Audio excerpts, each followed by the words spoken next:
किसी ने ऐसा कहा है कि एक बुरी आदत अपने अंदर लगाना बहुत आसान है, लेकिन उसके सहारे पूरी ज़िंदगी जीना बहुत मुश्किल है। लेकिन एक अच्छी आदत अपने अंदर लगाना बहुत मुश्किल है, लेकिन उसके सहारे पूरी ज़िंदगी जीना बहुत आसान है। जी हाँ दोस्तों, कुछ आदत अपने लिए बहुत अच्छी हो जाती है अगर हम उसको बिल्ड करते हैं। उसी तरह से उपवास की भी एक आदत होती है, हैबिट होती है, जो आपको तरोताज़ा रखने में हेल्प करती है, आपके बहुत सारे प्रॉब्लम्स सॉल्व करती है, यहाँ तक कि आपका मेंटल कन्फ्यूजन दूर करती है, कितने सारे अनगिनत फ़ायदे आपको देती है।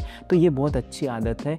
ये आदत एक दिन में नहीं लगेगी, लेकिन धीरे धीरे लगेगी। लेकिन हम लोग क्या करते हैं कि दिन भर मतलब साल भर जो है ना खाते हैं बहुत ज़्यादा, हर दिन 2 बार 3 बार 4 बार खाते हैं, और उसके बाद में एक्सपेक्ट करते हैं कि मेरा 24 आवर्स का फास्ट हो जाए। और जिस दिन हम फास्ट करने जाते हैं, जैसे साल में एक महाशिवरात्रि आ गई या फिर एकादशी आ गई या और कुछ जो भी आपका धार्मिक फेस्टिवल होता है, या किसी ने मोटिवेट कर दिया कि उपवास करना है, तो हम उस दिन उपवास करने को लग जाते हैं और फिर बढ़ती है एसिडिटी और फिर भूख से आप किस तरह से करते हैं।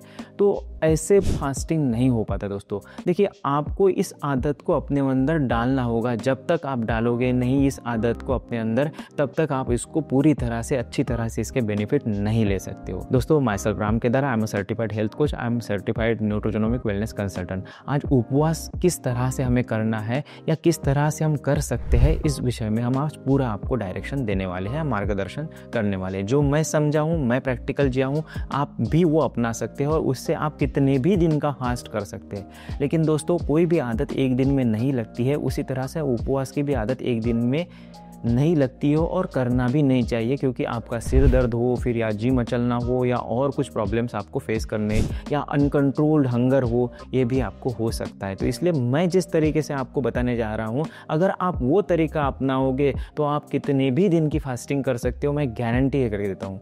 लेकिन ये एक दिन में नहीं होगा, लेकिन 1 महीने में ज़रूर होगा। मैं जिस तरह से आपको आज बताने जा रहा हूँ वो बहुत तरीका यूनिक है, और आप उस तरह से अगर करोगे तो आप प्रोलॉन्ग फास्ट कर सकते हो, मोर देन 48 आवर्स का बिना दिक्कत फास्ट कर सकते हो। आइए जानते हैं उसके कुछ तथ्य। देखिए, सबसे पहले हम 1 महीने के 4 भाग करते हैं, एक हफ्ते का 1 भाग आएगा। पहले हफ्ते में हमें क्या करना है? सबसे पहले में हमें ये करना है कि 2 विंडो रखेंगे, एक खाने की विंडो और दूसरी विंडो जिसमें हम खाना या कुछ भी अपने पेट के अंदर नहीं डाल रहे। फॉर एग्जाम्पल, हम सुबह के 8 बजे से लेके तो शाम के 8 बजे तक खा रहे हैं।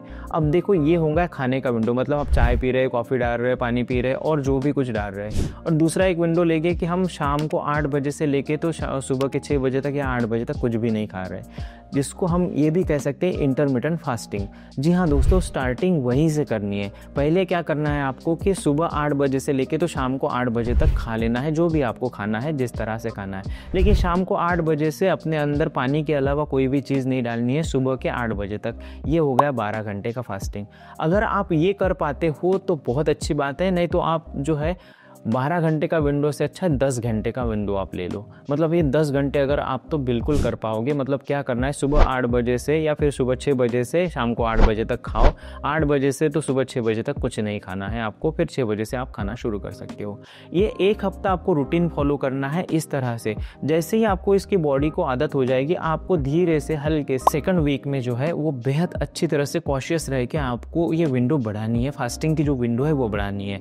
इसमें हम क्या करेंगे कि शाम को 8 बजे के बाद में हम क्या करेंगे, सुबह के 10 बजे तक कोई भी खाना या कोई भी चीज़ अपने अंदर नहीं डालेंगे एक्सेप्ट पानी, क्योंकि वो अपने शरीर के लिए बेहद इंपॉर्टेंट होता है। इसलिए पानी लेना बहुत ज़रूरी है, क्योंकि वो डिटॉक्सिफिकेशन भी अपने बॉडी का करता है।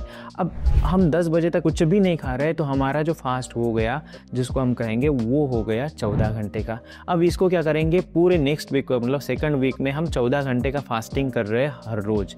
ये हो गई अच्छी तरह से फास्टिंग। अब आते हैं तीसरे वीक में। अब तीसरे वीक में हम क्या करेंगे कि हमारा जो फास्टिंग का पीरियड है 14 घंटे से 16 घंटे, 2 घंटे और बढ़ा देंगे। मतलब उसमें क्या होगा कि हम शाम को 8 बजे खाना खाएंगे, तो सुबह में फिर डायरेक्टली हम कब खाना लेंगे, 12 बजे हम खाना लेंगे। मतलब ये हो गया 16 घंटे का विंडो। ये आएगा नेक्स्ट इसमें, मतलब थर्ड वीक में। देखिए दोस्तों, मैं आपको बता रहा हूँ ये थोड़ा लेंदी प्रोसेस है, लेकिन अगर आप इसको फॉलो करोगे ना तो आप मुझे थैंक यू कहोगे, क्योंकि एक दिन में कोई भी परिवर्तन नहीं होता और कोई भी सक्सेस का कोई शॉर्टकट नहीं होता है दोस्तों। हेल्थ में बदलाव चाहिए तो आपको करना ही पड़ेगा, और फास्टिंग जिस तरह से मैं बता रहा हूँ उस तरह से अगर आप करोगे तो आपको कोई भी तकलीफ नहीं आएगी, लेकिन पेशेंस ज़रूर रखने पड़ेंगे, ठीक है। उसके बाद में नेक्स्ट वीक में आपको क्या करना है, आपको वही विंडो कंटिन्यू रखते हुए, मतलब 7 दिन आपको 16 घंटे का विंडो फास्टिंग का कंटिन्यू रखते हुए लास्ट वीक के लास्ट डे में आपको क्या करना है, शाम को 6 बजे 8 बजे से भी आप खाना खा लेते हो, उसके बाद में 24 आवर्स का फास्ट रखना है और दूसरे दिन 8 बजे तक। जी हाँ दोस्तों, अब ये पूरा का पूरा होगा एक 24 आवर्स का फास्ट। मतलब आपने जो एक दिन में करने की सोचे थे, इसको हम थोड़ा समय लेंगे। इसमें पानी ले सकते हैं, कुछ अल्कलाइन ड्रिंक्स ले सकते हैं, कुछ अपनी बॉडी को डिटॉक्सिफिकेशन के प्रोसेस के लिए ग्रीन स्मूदीज ले सकते हैं, वो बाद में हम डिस्कस करेंगे। लेकिन ये 24 आवर्स का फास्टिंग आपको आराम से कर सकते हो, क्योंकि आपकी बॉडी को आदत हो चुकी है और धीरे धीरे हमने उस कैपेसिटी को बिल्डअप किया है। अब आपको यही नेक्स्ट वीक में कंटिन्यू करना है, मतलब 5वें वीक में ये कंटिन्यू अगर आप करोगे, मतलब वीक में सिर्फ एक बार 24 आवर्स का, तो आप इसको एक दिन मतलब 48 आवर्स तक भी आप इसको बढ़ा सकते हैं ओनली ऑन द वाटर। तो ये धीरे धीरे ग्रेजुअली हम जैसे जैसे बढ़ाते हैं, तब ऐसा इस तरह से इंटरमिटेंट फास्टिंग करते करते हुए प्रोलॉन्ग फास्ट की तरफ जाते हैं, तो आपकी बॉडी को कोई तकलीफ नहीं होती, आपकी बॉडी उसको हैबिट का बना लेती है, यूज्ड टू हो जाती है, और आपके बहुत अच्छे परिवर्तन भी अपने आप में आने लगते हैं। लेकिन इसमें एक प्रॉब्लम है दोस्तों, ये प्रॉब्लम इसमें ये है कि आपने बहुत अच्छा विंडो सेट कर लिया, आप कर भी रहे हो, लेकिन आपके अंदर ऑलरेडी बहुत ज़्यादा एसिड और इन्फ्लेमेशन पड़ा हुआ है।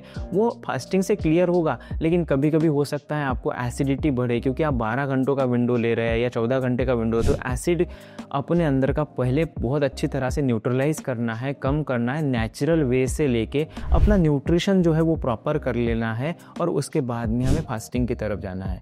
तो ये बहुत बेहद इंपॉर्टेंट चीज़ होती है कि हमें क्या खाना चाहिए, फास्टिंग के पहले क्या खाना चाहिए, बीच में क्या खाना चाहिए, कौन सा पानी पीना चाहिए, या किस तरह से हमें अपना फास्ट मैनेज करना चाहिए, ये बेहद इंपॉर्टेंट होता है। और यहाँ पे 80% लोग गलती करते हैं और वो बोलते हैं कि फिर फास्ट हमसे नहीं हो पाएगा, या फिर ये सब कुछ मनगढ़ंत बातें हैं, या ये हो नहीं सकता। तो नेक्स्ट वीडियो में हम आपको बताएंगे कि क्या क्या खाना है, किस तरह से खाना है, किस तरह से न्यूट्रिशन मेंटेन करना है, किस तरह से इलेक्ट्रोलाइट बैलेंस मेंटेन करना है, वो सारी चीज़ें आप नेक्स्ट वीडियो में हम देखने वाले हैं। तब तक के ट्यून करते रहिए Kedar Arogyam. See you in the next video on fasting, what to eat for nutrition and electrolyte balance while fasting. Thank you friends, thank you. Health है तो सब है।